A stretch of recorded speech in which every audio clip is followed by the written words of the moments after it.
것은 말씀을 깨닫는 것입니다. 말씀을 깨닫고 말씀에서 깨달음을 얻는 것을 보고 묵상이라고 합니다. 자, 묵상을 통해서 우리가 중요한 것을 알아야 될 것인데, 우리가 신앙생활하면서 중요한 것이 성삼위 하나님과 그리고 하나님의 말씀 그리고 믿음, 이 세 가지가 사실 다죠. 이 세 가지가 우리 신앙생활에 답니다. 자, 그러면 우리 시편 19편 7절부터 14절 보면 다윗이 시편 속에서 어떻게 하나님의 말씀을 얼마나 중요하게 생각하고 또 얼마나 사모했는지를 한번 확인해 보도록 하겠습니다. 7절에 보면 하나님의 말씀을 이렇게 여러 가지로 표현했어요. 7절에 보면 율법이라고 표현했고, 그 다음에 증거, 8절에는 교훈, 그리고 계명, 그리고 9절에도 하나님의 말씀을 가지고 도, 그리고 여호와의 법, 이런 식으로 이렇게 여러 가지 단어로 표현해 놨습니다. 자, 그랬는데 7절에 보면 이 하나님의 말씀은 완전하여서 영혼을 소성시킨다 그랬습니다. 이 하나님의 말씀이 우리가 진짜 깨닫고 말씀 속에 들어가고 말씀을 통해 은혜 받으면 우리의 영혼이 살아나게 되어집니다. 이 다윗은 그 비밀을 알았던 거죠. 그래서 다윗은 항상 말씀을 묵상하고 말씀 속에서 깨달음을 얻고, 말씀 붙잡고 기도하고 늘 그랬습니다. 그리고 이 하나님의 말씀은 확실하여서 우둔한 자를 지혜롭게 한다 그랬습니다. 말씀을 통해서 우리가 지혜를 얻게 됩니다. 세상 살아가는 많은 지혜가 말씀 속에서 우리가 다 얻을 수 있고 또 발견할 수가 있죠. 그래서 어릴 때부터 말씀 속에 있는 렘넌트들이 어떤 렘넌트냐면 바로 세상을 정복하는 렘넌트가 되어지게 됩니다. 세상에 지금까지 역사적으로 많은 유명한 인물들 보면 뭐 워너메이커라든지 그리고 또 미국의 대통령 뭐 이런 유명한 사람들은 대부분 다 뭐냐면 어릴 때부터 말씀으로 쭉 자라온 사람들입니다. 말씀으로 자라왔고 말씀을 깊이 각인되어지고 뿌리내렸기 때문에 그렇게 해서 세계적인 인물이 되었습니다. 자, 그리고 8절에는 이 하나님의 말씀은 마음을 기쁘게 한다 그랬어요. 하나님의 말씀이 마음을 기쁘게 하고 또 하나님의 말씀은 순결하여서 눈을 밝게 한다 그랬습니다. 말씀을 통해서 우리의 영적인 영안이 열려지게 되어지고 말씀을 통해서 우리가 새로운 것을 깨닫게 되어지는 거죠. 그래서 이 눈에 보이는 세계가 다가 아니라 눈에 보이지 않는 세계가 있구나, 영적인 세계가 있구나, 이런 것들이 하나님의 말씀을 통해서 다 알게 되어집니다.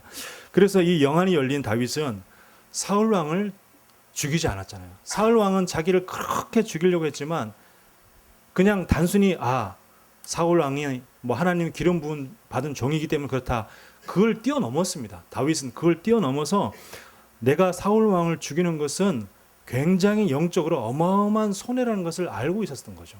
그래서 사울 왕을 죽일 수 있음에도 불구하고 죽이지 않았습니다. 그만큼 영안이 열린 거죠.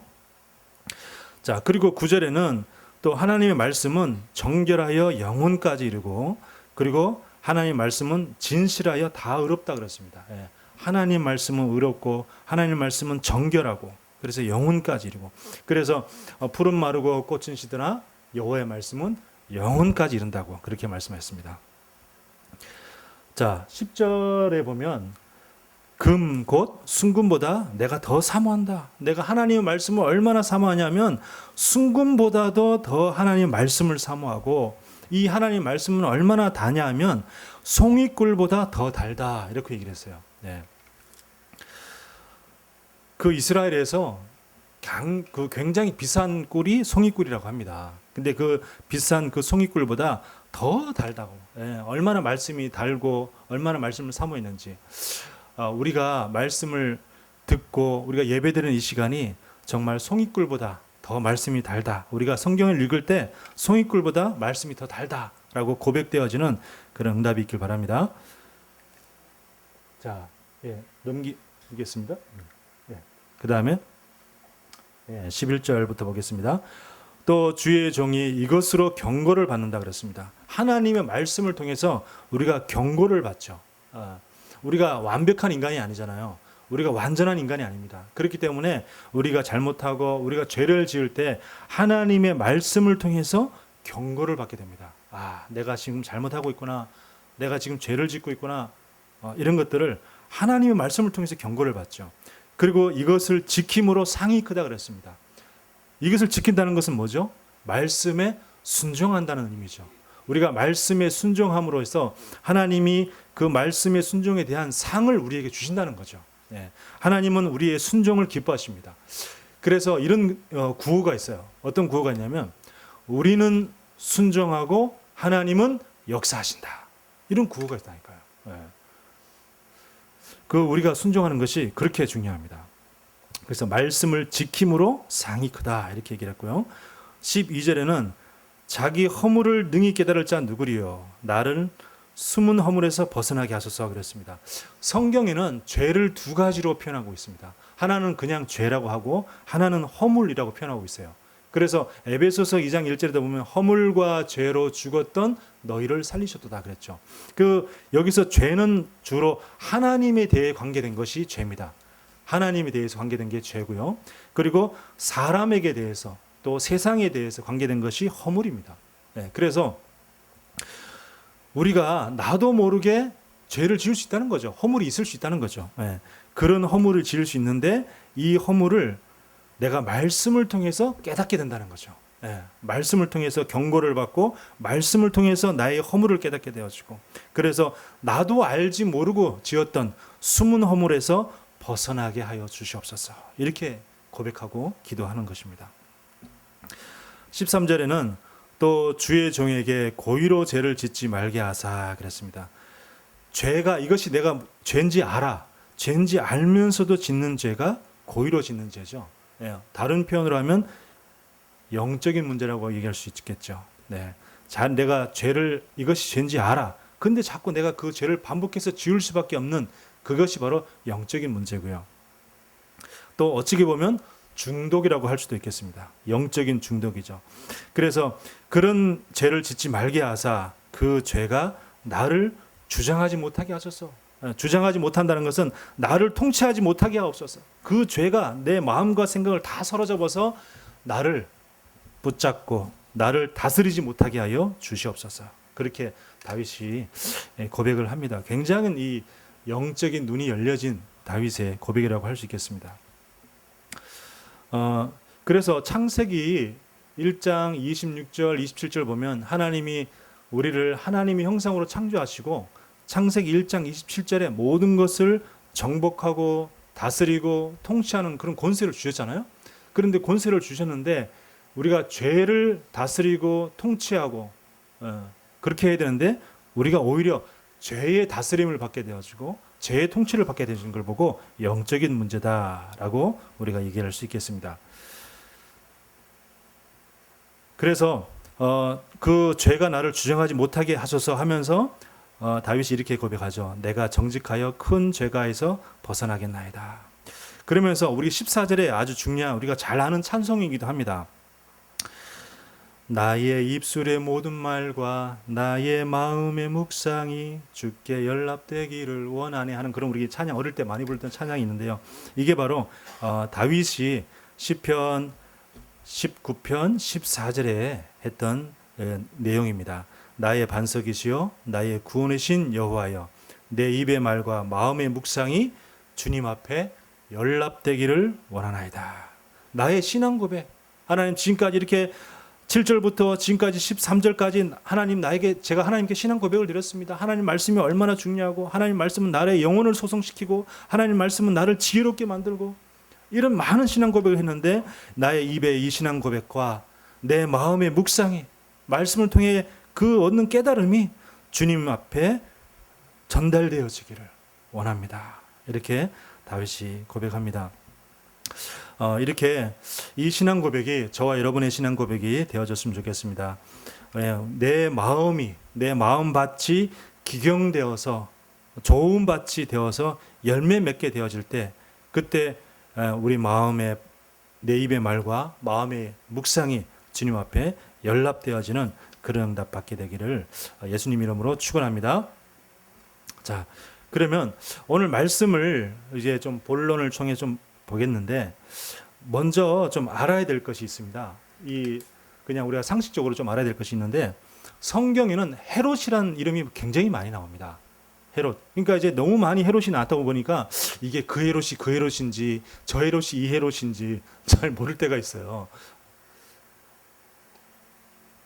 그래서 그 예수님이 태어날 때에 동방박사가 그 헤롯 왕을 찾아갑니다. 찾아가서 헤롯 왕에게 여기 뭐 이스라엘의 왕이 태어났는데 우리가 경배하게 없어서 막 그렇게 얘기했을 때 이 헤롯 왕이 알겠다, 경배하게 오소서, 그럼 나도 같이 경배하겠습니다, 이렇게 말해놓고는 갈릴리에 태어난 모든 아이를 다 죽이라 이렇게 명하잖아요. 그 헤롯은 역사적으로 헤롯 대왕이라고 부릅니다. 우리가 구분하기 위해서 헤롯 대왕이라고 부르고, 오늘 말씀에 헤롯이 또 나옵니다. 이 헤롯은 헤롯 대왕의 여러 아들들 중에 한 명이에요. 그러니까 같은 헤롯이 아닌 거죠. 그리고 나중에 사도행전 보면 또 헤롯 왕이 또 나오죠. 그러니까 그 헤롯 왕이 바로 처음에 예수님을 죽이려고 명했던 그 헤롯 왕이 아닌 거죠. 그러니까 헤롯 대왕이 있고, 그 다음에 헤롯 아킬레우스, 헤롯 안티파스, 그리고 헤롯 필립 이런 여러 가지 이렇게 헤롯 이름에 자기 자식들의 이름이 있는데, 그 헤롯 그 자식들 중에 한 명이라는 이야기죠.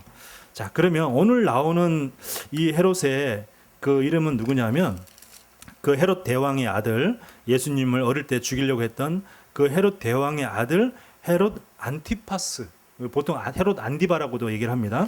그 헤롯 안티파스가 있었던 이야기입니다. 그래서 그 세례 요한을 죽였던 그런 이야기죠. 잠시만.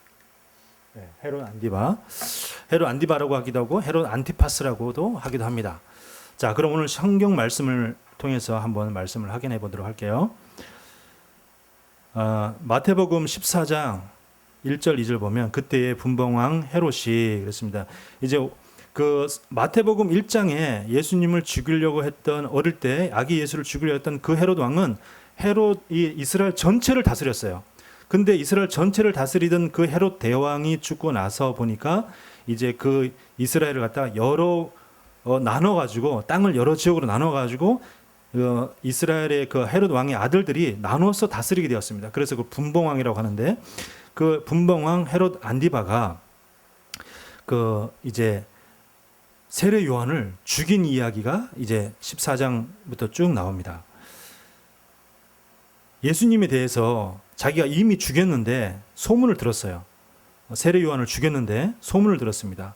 그러니까 이게 세례 요한이 막 기적을 베풀고 막 이러는 걸 모습을 보면서 2절에 이는 세례 요한이라, 그가 죽은 자 가운데서 살아났으니 그러므로 이런 능력이 그 속에서 역사하는도다 하면서 자기가 어떻게 해서 그 세례 요한을 죽였는지 그 스토리가 이제 3절부터 쭉 나오죠.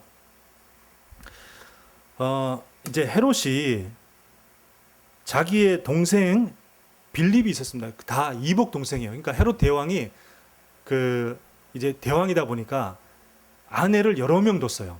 여러 명 둬가지고 한 아내에게서 한 명 혹은 두 명씩 자식을 낳습니다. 낳는데 그 여러 명의 자기 그 이복 형제들 중에서 빌립이라고 하는 이복 형제가 있었어요. 근데 그 빌립이라고 하는 이복 형제의 아내가 헤로디아인데, 이 헤로디아가 되게 이렇게 예뻤나 봐요. 예뻐가지고 이 헤롯이 자기의 이복 동생의 아내인, 그냥 법적으로 제수씨죠. 이 제수씨가 갖고 싶었나 봐요. 그래가지고 자기 본처랑 이혼하고 그리고 헤로디아랑 결혼을 하게 됩니다. 그리고 이 헤로디아도 자기의 남편 빌립이라는 남편 있죠. 남편을 헤어지고 이혼하고 새로이 이 헤롯 왕하고 결혼을 하게 됩니다. 그러니까 이 세례 요한이 저것은 불법이다, 저것은 율법을 어긴 거다, 저렇게 하면 안 된다, 이런 얘기를 계속 한 겁니다. 얘기를. 그 4절에 이는 요한이 헤롯에게 말하되 했는데, 이 성경 원문에 보면 한 번 말한 게 아니고 지속적으로 얘기한 거예요. 계속 당신 잘못됐습니다, 당신 율법을 어겼습니다, 계속 얘기한 거죠. 그렇게 얘기를 하니까 이 헤롯이 너무너무 자기 죄를 자꾸 지적하니까 기분 좋은 사람이 없겠죠. 자기 죄를 자꾸 지적하니까. 그러니까 이제 막 죽이려고 하는 거죠. 근데 죽이려고 했는데 함부로 죽이지도 못해. 왜? 사람들이 세례 요한을 존경하니까. 그러고 있는데 어느 날 헤롯의 생일이 되었습니다. 생일 되니까 그 헤로디아 딸, 여기는 이제 안 나오는데 원래 이름이 살로메라고 합니다. 살로메. 헤로디아의 딸 살로메가 아주 그 야한 동작으로 춤을 추게 됩니다. 야하게 춤을 추게 되죠. 선정적으로. 그렇게 선정적으로 춤을 추는데 그것에 또 헤롯이 반해가지고 이게 저기 헤로디의 딸 살로메에게 내가 모든 원한 걸 다 주겠다 이렇게 약속을 합니다. 약속을 하니까 그러니까 이제 미리 이 살로메는 자기 어머니 헤로디아한테 이제 명령을 받았죠. 그래서 만약에 헤롯이 기뻐한다 그러면 저 세례 요한의 머리를 이 쟁반에 담아서 달라고 얘기해라 라고 미리 시킨 거예요. 그러니까 이 헤로디아도 이 요한이 어마어마하게 꼴보기 싫었다는 거죠. 세례 요한이. 이 이제 부창 부수죠. 이제 부부가 똑같죠. 이게 똑같으니까 이 세례 요한이 너무너무 꼴보기 싫어가지고 저 세례 요한을 죽여야겠다. 그러니까 세례 요한의 머리를 잘라가지고 쟁반에 달라고 그렇게 얘기를 해라.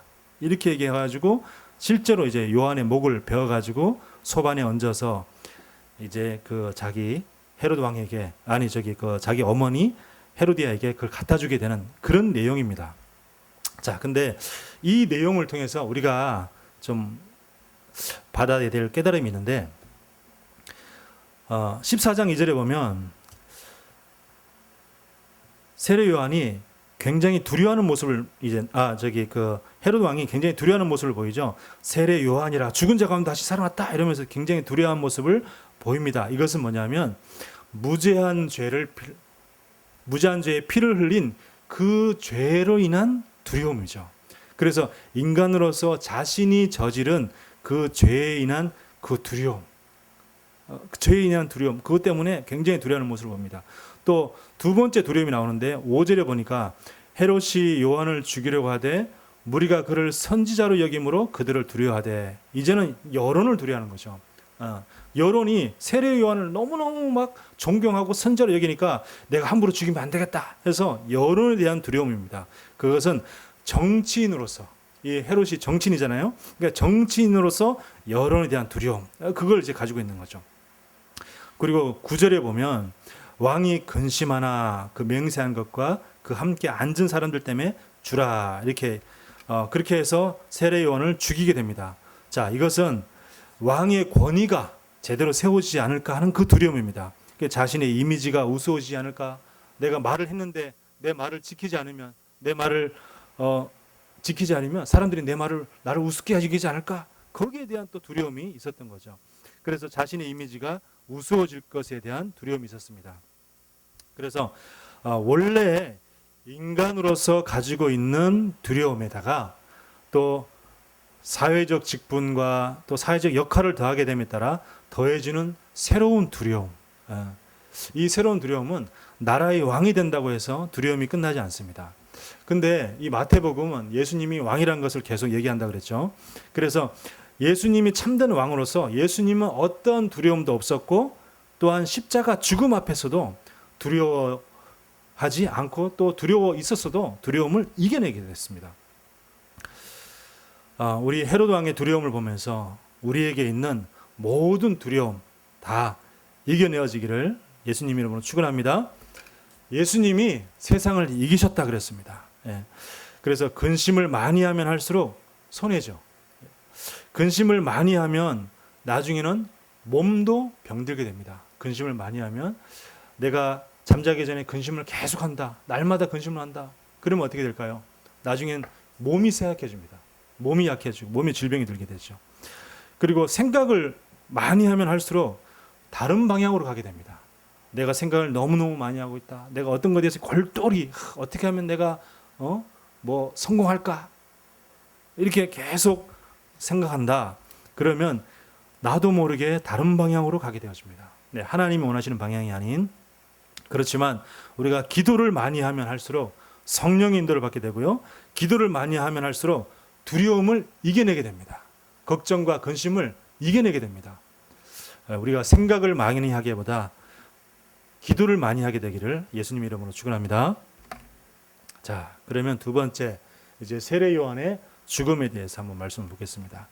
자, 12절, 이제 제가 쭉 설명을 드렸는데 12절 13절을 보면 요한의 제자들이 와서 시체를 가져다가 장사하고 가서 예수께 아뢰니라 그랬습니다. 지금 이제 세례 요한이 죽었습니다. 그래서 우리가 세례 요한을 장사했습니다. 이런 모든 걸 갖다가 세례 요한의 제자들이 예수님께 얘기했어요. 근데 13절 보면 예수께서 들으시고 배를 타고 떠나사 따로 빈들에 가시니 그랬습니다. 아무런 관심이 없는 것처럼 보입니다. 그죠?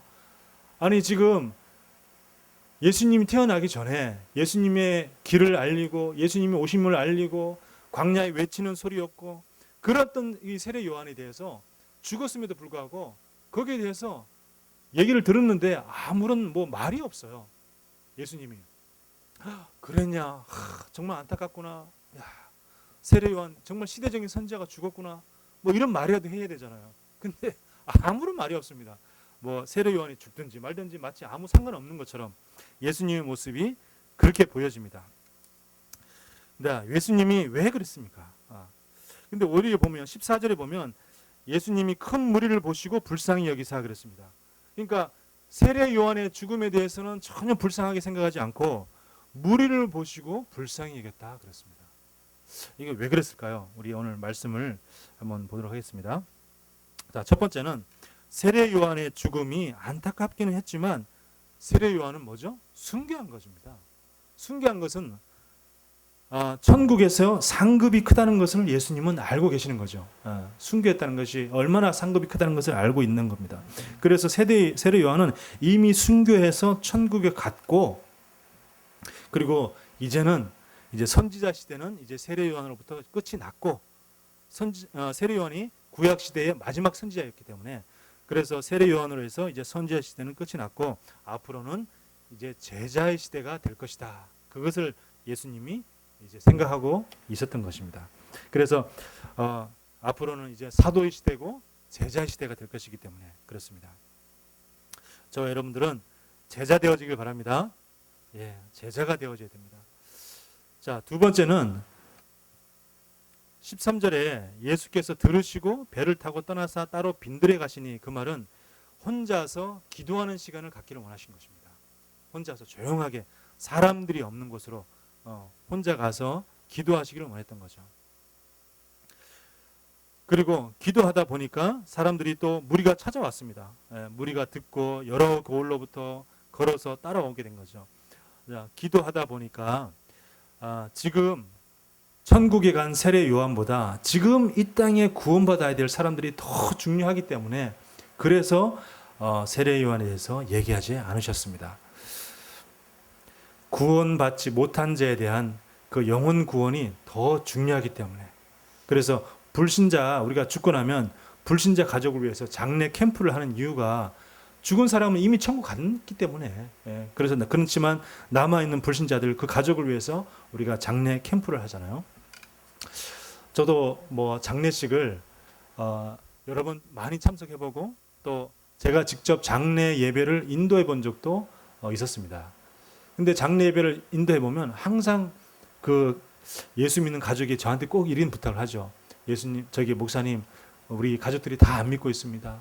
복음을 전해주시면 좋겠습니다. 그러면 저도 장례 예배 집도하러 가서 거기서 이제 구원의 길, 복음의 메시지를 선포하고 거기서 사람들이 함께 영접할 수 있도록 제가 인도하는 거죠. 그러니까 마찬가지로 이 세례 요한도 이미 천국 갔으니까 거기서 영원히 행복하게 살 것이고 이제 중요한 것은 이 구원받지 못한 이 많은 무리들 그 사람들을 구원시켜야 되기 때문에 그래서 그 지금 있는 사역에 더 집중하신 것입니다. 그리고 세 번째는 세례 요한의 죽음은 앞으로 있을 예수님의 십자가 죽음을 예표하는 시간입니다. 예표하는 시간. 앞에 여기 성경 말씀 보면 빌라도 15장 15절에 마가복음 15장 15절에 이 말씀이 나오는데 빌라도가 무리에게 만족을 주고자 하여 바라바는 놓아주고 예수는 채찍질하고 십자가에 못 박히게 넘겨주니라 그랬는데 이것을 오늘 이 세례 요한의 죽음하고 그대로 말씀을 대입시켜 보면 빌라도를 빼고 헤로드 왕을 집어넣으면요 헤로드 왕이 헤로디아의 딸 살로메에게 만족을 주고자 요한의 목을 베어 소반에 담아주니라 그렇게 바꿀 수 있겠죠. 그러니까 세례 요한의 죽음은 앞으로 있을 예수님의 죽음을 미리 예표하는 사건입니다. 그래서 이제 예수님은 거기에 대해서 미리 알고 있었던 거죠. 저와 여러분을 하나님이 전도자요 선교사로 부르셨습니다. 전도자여 선교사의 모든 죽음은 다 순교입니다. 정말 내가 일평생을 저 여러분들이 전도를 위해 살아가고 선교를 위해 살아가잖아요. 그래서 전도와 선교를 위해 살아가는 전도자, 선교자의 모든 죽음은 다 순교입니다. 뭐 이렇게 병원에서 그냥 안락사했던지 간에 어떻지 간에 다 순교입니다. 그래서 여러분과 저의 죽음은 다 순교인 줄 믿습니다. 네, 순교입니다. 그리고 세 번째, 우리 오병이의 기적에 대해서 이제 또 말씀을 보도록 하겠습니다. 보리떡 5개와 물고기 2마리를 가지고 여자와 아이들만 빼고 남자들만 5,000명이 먹었다 그랬습니다. 그러니까 거의 실제적으로는 1만 명 이상이 먹은 거죠. 남자 숫자만 5,000명이니까. 그러니까 실제적으로 그 자리에 참석했던 여자들 그리고 아이들 숫자를 합하면 10,000명 혹은 2만 명이 됐을 수도 있습니다. 그렇게 많은 숫자가 먹고도 12바구니에 가득 찼다 그랬어요. 그 예수님의 큰 기적을 베푸셨는데 그 기적의 의미가 무엇이겠습니까? 예, 단순히 먹이는 게 중요한 게 아니고 그 예수님의 오병이어 기적을 통해서 복음을 듣고 또 복음을 듣기를 원하는 제자를 찾는 거죠. 예. 구제 사역을 하는 이유는 제자를 찾기 위해서 구제 사역을 합니다. 그 제자 찾는 사역이 아닌 그냥 일반적인 구제 사역은 별 의미가 없죠. 그냥 밥 먹이고 국수 끓여주고 그것은 아무 의미가 없습니다. 그 중에서 진짜 복음에 반응하고 정말 복음을 듣기를 원하는, 계속해서 복음 듣기를 원하는 제자를 찾는 거죠. 자, 그러면 좀 더 자세하게 이 오병이어 기적의 의미에 대해서 한번 보겠습니다. 한 아이가 보리떡 5개와 물고기 2마리를 드렸다는 것은 말씀에 순종하는 나의 작은 헌신이 그리스도의 능력과 만나게 되어지면 큰 기적이 된다. 그것을 의미합니다. 우리는 정말 아무것도 아닌 작은 헌신이지만 그 작은 헌신을 통해서 하나님의 능력, 그리스도의 능력과 만나면 큰 기적이 된다는 거죠. 우리의 작은 기도로 교회를 살리게 되어지길 바랍니다. 또 두 번째는 무리 중에 아픈 자를 고치시고 또 무리에게 말씀을 주시고 또 먹을 것도 주십니다. 예수님이. 그것은 하나님이 우리를 치유하시고 또 영육간의 모든 필요를 채우신다, 그런 의미죠. 영적인 필요와 육신적인 필요까지 다 채우십니다. 그래서 그리스도께 나아오는 자는 응답을 받게 된다. 그것을 우리에게 오병이어 기적을 통해서 말씀하십니다. 그리고 세 번째 의미는 이건 뭐와 똑같냐면 출애굽한 이스라엘 백성을 광야에서 만나를 먹이는 모습하고 똑같습니다. 그래서 하나님은 오늘도 우리에게 말씀을 주시고 말씀을 먹여서 살리기를 원하십니다. 우리 자녀에게 가장 중요한 것이 무엇이겠습니까? 우리 자녀에게 가장 중요한 것은 내가 재산을 물려주는 것이 아니라, 그것이 아니라 우리 자녀에게 말씀을 먹이는 게 가장 중요합니다. 우리 자녀에게 언약을 전달해서 우리 아이가 어릴 때부터 언약과 말씀 속에서 자라는 것이 가장 중요하죠. 제가 이제 그 베트남에 가게 되면 그 핸드폰을 로밍을 하지 않습니다. 로밍하면 이제 금액이 좀 비싸기 때문에 로밍하지 않고 항상 베트남 유심 칩을 사서 그 다음에 베트남에 가서 유심 칩을 갈아 끼워서 거기서 이제 사용을 하거든요. 우리가 유심 칩이 없으면 사용할 수 없습니다. 핸드폰이 아무리 비싼 최신의 핸드폰이라도 이 칩이 없으면 무용지물이죠. 쓸 수가 없습니다. 그 핸드폰에 그 유심 칩을 넣을 때에 제가 베트남 가서는 베트남 유심 칩을 넣고 한국에 와서는 다시 베트남 칩을 빼고 한국 칩을 다시 집어넣습니다. 마찬가지입니다. 우리 그 언약이 바로 우리 신앙생활의 칩이죠. 진짜 언약을 딱 붙잡고 그때부터 우리에게 응답의 문이 열리게 되어지고 또 참된 신앙생활이 시작되는 줄 믿습니다. 자, 그러면 우리 결론으로 말씀을 한번 보도록 하겠습니다. 자, 세례 요한의 죽음은 이 세상을 변화시키는 것은 말과 행동이 아니라 복음이다라는 것을 알려주는 거죠. 이 세례 요한은 자기가 어떤 말과 어떤 구호를 외쳐서 막 이렇게 세상을 변화시키려고 그랬습니다. 그렇게 해서 그 헤롯 왕을 회개시키려고 그랬어요. 근데 아무리 지적한다고 해서 사람이 회개하는 게 아니죠. 이 세상을 변화시키는 것은 어떤 캠페인이 아니고요. 그리고 어떤 말이나 행동이 아니라 이 세상을 변화시키는 것은, 정치 사회를 변화시키는 것은 오직 복음인 줄 믿습니다. 오직 예수만이 병든 세상을 살릴 수 있고요. 오직 그리스도만이 저와 세상을 살리게 되는 줄 믿습니다. 자, 그리고 두 번째는 우리가 사람 소리에 너무 귀 기울이지 않아야겠습니다. 사람 말을 너무 마음에 담아두면 안 되겠죠. 사람 말은 진리가 아닙니다. 사람의 생각은 바뀔 수도 있죠. 오직 하나님의 말씀만 바뀌지 아니하고 불변하는 참된 진리입니다. 우리가 사람 말을 깊이 생각하면 안 되고요.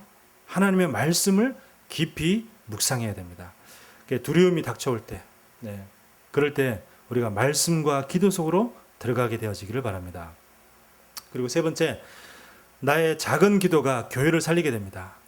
교회 살리는 기도가 또 지금부터 시작되어지길 바랍니다. 교회가 없으면 우리가 없는 거죠. 교회가 없으면 내가 없는 겁니다. 교회를 위해 진짜 기도하면 하나님이 어떻게 하는 것이 교회를 살리는 것인지 하나님이 알게 하실 것입니다. 오늘 느헤미야처럼 교회를 위해 눈물로 기도할 수 있는 그런 저와 여러분이 되어지기를 예수님 이름으로 축원합니다.